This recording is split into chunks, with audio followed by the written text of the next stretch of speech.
நிற்குது. அது 7 கண்களையும் 7 கொம்புகளையும் உடையதாக இருக்கிறது. அந்த 7 கண்களும் பூமி எங்கும் அனுப்பப்படுகிற தேவனுடைய 7 ஆவிகளாம்.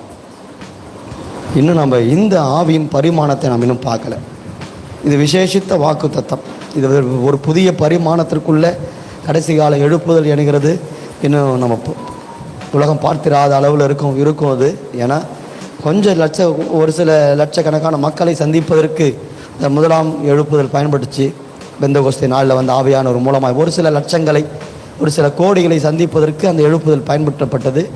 800 கோடி மக்களை சந்திக்க வேண்டுமானால் அது எப்படிப்பட்டதான ஒரு ஆவியின் வல்லமையாக இருக்க வேண்டும். யோவேலில் சொல்லப்பட்ட வாக்கு தத்துவத்தை விட மேலதிகமான ஒரு வல்லமை. நம்முடைய இமேஜின் நம்முடைய கற்பனை சக்தியை நம்ம இன்னும் அதிகமாக்கணும். நம்முடைய ஆவியானவரை குறித்த ஒரு பெரிய வெளிப்பாடு கற்பனை பண்ணி பார்ப்போமானால், இஸ்ரவேல் மக்களை வழிநடத்தும் போது அக்னி ஸ்தம்பமாக மேகஸ்தம்பமாக ஏறக்குரிய கடலூர் மாவட்டம் அளவுக்கு அக்னி ஸ்தம்பம் இருந்திருக்குது. மேகஸ்தம்பம் வெளிப்பட்டிருக்குது. மேகஸ்தம்பம் ஏறக்குறைய கடலூர் மாவட்டம் அளவுக்கு ஒரு மேகஸ்தம்பமாய் ஆவியானவர் அன்றைக்கு அவர் இருந்திருக்கிறார். அப்போ கற்பனை பண்ணி பாருங்க, நாம் நினைக்கிறதுக்கும் மேலே நம்ம கற்பனையே பண்ணி பார்க்க முடியாத அளவுக்கு அப்போவே செயல்பட்டு ஆவியானவர் செயல்பாக்கு நெருப்பு தூணா நின்றுருக்கிறார். எகிப்தியர்களை கலங்கடித்திருக்கிறார். ஆவியானவருடைய இந்த பரிமாணத்தை நம்ம இயேசுவே நிறைய பேர் வெறும் ஐயோ பாவம் அப்படி தான் நினைக்கிறாங்க. இயேசு கிறிஸ்துவனுடைய முழு தன்மையும் பார்ப்போமான ஒரு மனிதன் நிற்க முடியாது. இப்போ சாதாரணமான ஒரு தன்மையில் தான் இயேசுவை நம்ம மனதில் வைத்திருக்கிறோம். அதைத்தான் ஆண்டவர் மாற்ற விரும்புகிறேன்.